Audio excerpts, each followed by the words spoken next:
당시에는 팔레스타인 지역에 로마의 세관이 세 개 지역에 있었는데 그 중에 한 곳이 바로 여리고 성에 있는 로마 세관이었습니다. 그리고 팔레스타인 지역에 있는 세 개의 세관 가운데 여리고 성에 있는 여리고 지역에 있는 그 세관이 가장 화물의 교역량이 많은 곳이었다고 합니다. 여리고는 교통의 요지이고 마치 우리나라의 제주도처럼 거의 1년 내내 날씨가 전체적으로 따뜻한 소문난 휴양지였습니다. 그리고 다른 도시에 비해서 물이 풍부했습니다. 그래서 사람들은 당시에 여리고를 가리켜서 장미의 정원이라고 부르기도 했다고 합니다. 여리고는 교통 요지이기 때문에 많은 상품의 교역이 이루어지는 도시였고, 그러다 보니 여리고 세관은 자연적으로 분주하고 세금 수입도 다른 곳에 비해서 훨씬 많은 세관이었다고 합니다. 그곳의 세리장인 삭개오는 재물을 모았고 부자가 되었습니다. 오늘 우리 본문 누가복음 19장 2절 보시면 성경은 이렇게 말씀합니다. 삭개오라 이름하는 자가 있으니 세리장이요 또한 부자라. 하지만 삭개오는 자기가 가진 것을 공유할 이웃이 없었습니다. 당시 유대인들은 세금을 징수하는 유대인들을 가리켜서 탈취자이다 혹은 민족 반역자이다 그렇게 불렀습니다. 국수주의자들인 바리새인들로부터는 매국노 취급을 받았고, 백성들로부터는 사리사욕을 위해서 규정 이상의 세금을 착복하는 수탈자로 불리면서 비난받고 있었습니다. 그러니까 누가 그의 친구가 되어주겠습니까? 자연스럽게 물질이 그의 삶의 가장 큰 의미로 자리 잡았을 것입니다. 많은 사람들이 궁핍하게 살던 그때 삭개오는 다른 사람에 비해서 훨씬 풍족한 삶을 살 수 있었지만 사람들에게는 매국노라라고 하는 소리를 들으면서 자신의 정체성에 대한 고민도 많았을 것입니다. 부자였지만 아무리 채워도 채워지지 않는 영적 갈증을 해결할 수는 없었습니다. 그러던 어느 날 삭개오는 뜻밖의 소식을 듣게 됩니다. 예수님께서 자기 마을 여리고를 지나가신다는 소식을 들었습니다. 그는 예수님을 만나면 도무지 해결되지 않는 영적인 갈증이 해결될 수 있지 않을까라고 생각했습니다. 그는 예수님을 보기로 결심했습니다. 하지만 예수님을 막상 만나고자 했을 때 삭개오 앞에는 장애물이 있었습니다. 첫째는 삭개오에 대한 사람들의 나쁜 평판이었습니다. 둘째는 키가 작은 신체적 약점이었습니다. 셋째는 많은 무리들로 인하여서 예수님을 뵙기가 어렵다는 것이었습니다. 하지만 예수님을 보기를 열망하는 삭개오의 믿음은 그의 앞에 있는 장애물을 뛰어넘게 했습니다. 그는 예수님을 보기 위하여 돌무화과 나무 위로 올라갑니다. 오늘 우리의 본문 3절과 4절, 누가복음 19장 3절과 4절은 이렇게 말씀합니다. 그가 예수께서 어떠한 사람인가 하여 보고자 하되 키가 작고 사람이 많아 할 수 없어 앞으로 달려가서 보기 위하여 돌무화과 나무에 올라가니 이는 예수께서 그리로 지나가시게 되미로라. 여러분, 우리도 마찬가지이지 않습니까? 우리가 주님의 은혜를 경험하고자 할 때 더 깊이 주님의 은혜를 경험하기 위하여서 주님 앞에 나아가고자 그렇게 결단할 때 우리 앞에는 많은 장애물들이 있습니다. 그것은 분주함의 장애물일 수 있습니다. 그것은 피곤함의 장애물일 수 있습니다. 여러 시험의 장애물이 있습니다. 가족 중에 누군가나 자녀가 장애물이 될 때도 있습니다. 하나님께 드리는 물질이 아까운 마음이 드는 장애물이 생기기도 합니다. 우리에게 장애물은 반드시 있습니다. 그래서 우리에게 믿음이 중요합니다.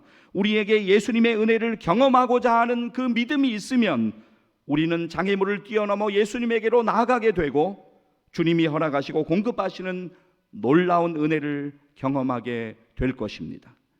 여러분, 오늘 우리가 마주하고 있는 모든 상황과 형편과 우리의 속 깊은 마음까지도 온전히 알고 계시는 주님께로 나아가시기를, 그래서 주님의 은혜를 더 깊이 경험하시기를 주의 이름으로 간절히 축복합니다. 자, 여러분, 이제 삭개오가 돌 무화과 나무에 올라가서 동족들의 눈치를 보았지 않겠습니까? 그런 상황 가운데 숨죽여서 예수님이 가까이 오는 것을 지켜보고 있는데, 그런데 예수님께서 그곳에 이르시자 그를 쳐다보시면서 먼저 이렇게 말씀하십니다. 삭개오야, 속히 내려오라. 내가 오늘 내 집에 유하여야 하겠다. 예수님은 그의 이름을 이미 알고 계셨습니다. 그리고 예수님은 그의 이름을 불러주십니다. 삭개오야, 속히 내려오라. 내가 오늘 내 집에 유하여야 하겠다. 사람들이 매국노라고 죄인이라고 손가락질하던 그 삭개오의 집에 오늘 함께 유하시면서 그와 함께 식사하시겠다고 그렇게 이야기하시며 삭개오를 내려오라고 말씀하십니다. 이 예수님의 말씀은 삭개오의 인생을 흔드시고 변화시키는 말씀이었습니다. 예수님의 말씀을 들은 삭개오의 인생의 변화가 시작됩니다. 속히 내려오라 라고 하는 말씀에 그는 즉시 순종했습니다. 그는 큰 기쁨으로 예수님을 영접했습니다. 오늘 우리의 본문 6절 보실까요? 누가복음 19장 6절은 이렇게 말씀합니다. 급히 내려와 즐거워하며 영접하거늘. 자, 일이 이렇게 되니까 무사람들이 수군거리기 시작합니다. 이렇게 이야기하죠. 저가 죄인의 집에 유하러 들어갔도다. 여러분, 삭개오에게도 그 말은 들렸겠지만 그는 개의치 않았습니다. 예수님에게 집중합니다.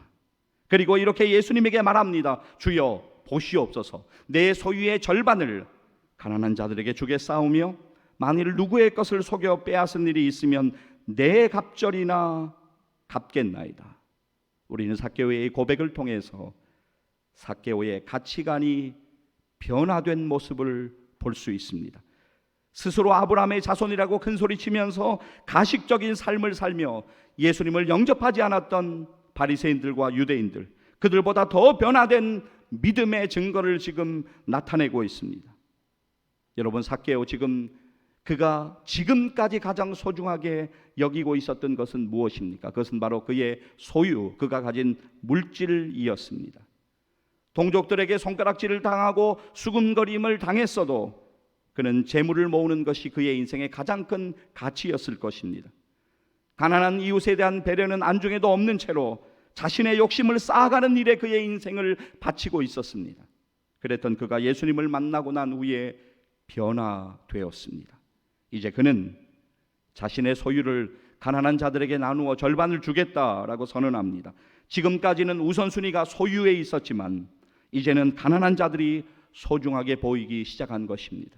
재물보다 사람을 더욱 소중하게 여기는 것으로 그의 가치관이 변화되었습니다. 이제는 누구의 것을 속여 빼앗은 일이 있으면 내 갑절로 갚겠다고 그는 고백합니다. 사랑하는 여러분, 우리가 예수님을 믿으면 삶의 변화를 경험합니다. 삶의 의미가 달라지고 삶의 가치가 달라집니다. 청년 사울은 소위 잘 나가는 인생을 살았습니다. 빌립보서 3장 5절에서 6절 말씀을 보면 그의 인생을 그는 이렇게 회상하고 있는 장면이 나옵니다. 나는 8일 만에 할례를 받고 이스라엘의 족속이요 베냐민 지파요 히브리인 중에 히브리인이요 율법으로는 바리새인이요 열심으로는 교회를 박해하고 율법의 의로는 흠이 없는 자라. 그랬던 그가 예수님을 만나고 예수님을 믿고 영적인 눈이 열리니까 그가 전에 그렇게 소중하게 붙잡고 있던 것들이 이제는 아무것도 아닌 것이 보이기 시작했습니다. 그 유익하던 것들, 이제는 주님을 만나고 난 이후에 오히려 그에게 해가 될 뿐이었고, 그 가치 있던 것들이 오히려 마치 배설물과 같이 가치 없게 여겨졌다고 그는 고백하고 있습니다. 빌립보서 3장 7절에서 9절까지의 고백을 들어보십시오. 그러나 무엇이든지 내게 유익하던 것을 내가 그리스도를 위하여 다 해로 여길 뿐더러 또한 모든 것을 해로 여김은 내 주 그리스도 예수를 아는 지식이 가장 고상하기 때문이라. 내가 그를 위하여 모든 것을 잃어버리고 배설물로 여김은 그리스도를 얻고 그 안에서 발견되려 함이니 내가 가진 의는 율법에서 난 것이 아니요 오직 그리스도를 믿음으로 말미암은 것이니 곧 믿음으로 하나님께로부터 난 의라. 아멘. 이제 사도 바울은 예전에 그렇게 유익하게 여기던 것을 해로 여기며 예수 그리스도의 복음이 그의 가장 중요한 가치가 되어서 그 영원한 최상의 가치를 위해서 그의 삶을 온전히 드리며 하나님께 영광 돌리는 인생을 살아갑니다. 자, 이제 다시 본문으로 돌아가서 보시면 자신의 죄인됨을 깨닫고 예수님 믿기 전의 삶에서 온전히 벗어나기 위하여 스스로 결단하고 회개에 합당한 열매를 맺으려고 애쓰는 삭개오의 진지한 모습, 이런 삭개오를 향하여 주님은 이렇게 말씀하십니다. 오늘 구원이 이 집에 이르렀으니 이 사람도 아브라함의 자손임이로다. 삭개오의 변화된 결단의 고백을 들으신 예수님께서 구원을 선포하셨습니다. 지금까지는 사람들로부터 죄인이라고 정죄받는 삭개오였지만 이제는 구원받은 하나님의 백성임을 선포하셨습니다.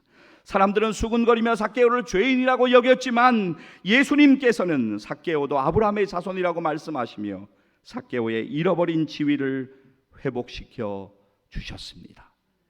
이제 여러분이 반드시 기억해야 될 말씀, 오늘 우리의 본문 마지막 절 누가복음 19장 10절 말씀을 우리 함께 읽도록 하겠습니다. 인자가 온 것은 잃어버린 자를 찾아 구원하려 함이니라. 아멘. 잃어버린 자를 찾아 구원하러 오신 예수님께서 오늘 한 죄인을 보시고 그의 이름을 불러주시고 그에게 구원의 은혜를 허락해 주셨습니다. 삭개오만 잃어버린 자입니까? 아닙니다. 우리들도 잃어버린 자였습니다. 잃어버린 자를 찾아 구원하시는 그 은혜를 우리도 동일하게 경험하고 있습니다. 구원받은 이 놀라운 은혜를 우리는 날마다 감사하며 살아야 합니다. 그리고 구원받은 자로서의 믿음의 증거들이 더욱 드러나는 남은 생애의 여정 되기를 주의 이름으로 간절히 축복합니다. 여러분, 지금까지 삭개오의 행복은 어디에 있었습니까? 물질에 있었습니다. 즉 소유에 있었습니다. 그러나 예수님을 만나고 경험한 지금 그의 행복은 예수님에게 있습니다. 지금까지 부여잡고 있던 그의 소유를 내려놓기 시작하고 진정으로 가장 소중한 것을 얻었습니다. 예수님을 만나서 참된 행복으로 그는 나아가게 된 것입니다. 우리는 종종 누군가에게, 가까운 사람들에게 혹은 가족들에게 행복하게 살아야 돼, 혹은 행복하게 사십시오 라고 하는 말을 종종 건네곤 합니다. 여러분, 과연 행복하게 사는 것이 무엇일까요? 내가 원하는 만큼 물질을 많이 소유하는 것일까요? 내가 원하는 만큼 건강한 것일까요? 아니면 내가 기대하는 무언가가 이루어지는 것일까요? 세상 사람들의 기준으로 보면 그것이 어느 정도의 행복의 기준이 될 수가 있을 것입니다. 그러나 사랑하는 여러분, 우리의 진정한 행복은 예수님 안에서 경험하는 행복이어야만 합니다. 카일 아이들먼 목사님의 책 펜인가 제자인가라고 하는 책에서 저는 꽃다운 17살에 자동차 사고로 세상을 떠난 브리타니 베빈이라고 이름하는 여학생의 아버지를 만났습니다. 그 여학생의 장례에서 이제 설교할 카일 아이들먼 목사님의 순서에 앞서서 그 여학생의 아버지가 앞으로 나와서 그날 장례 예배에 참석한 사람들에게 이렇게 이야기합니다. 딸애가 죽던 날 그 애가 무슨 옷을 입었는지는 중요하지 않았습니다. 그 애의 친구들이 누구인지도 중요하지 않았습니다. 그 애가 어느 대학에 갈지도 중요하지 않았습니다. 그 애가 어떤 차를 몰았고 어떤 집에 살았는지도 중요하지 않았습니다.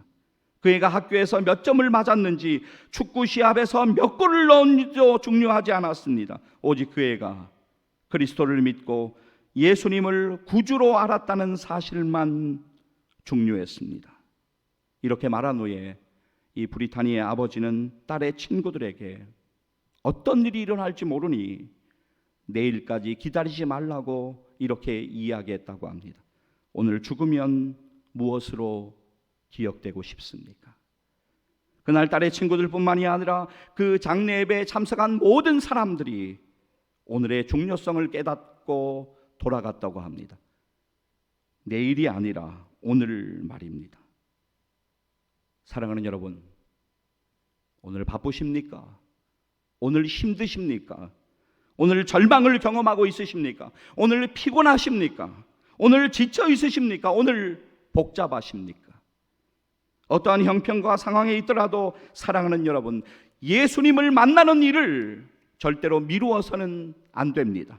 삭개오는 기회를 놓치지 않았습니다. 예수님을 만나러 나아갔고 예수님이 그를 부르시고 놀라운 은혜를 부어주셨습니다.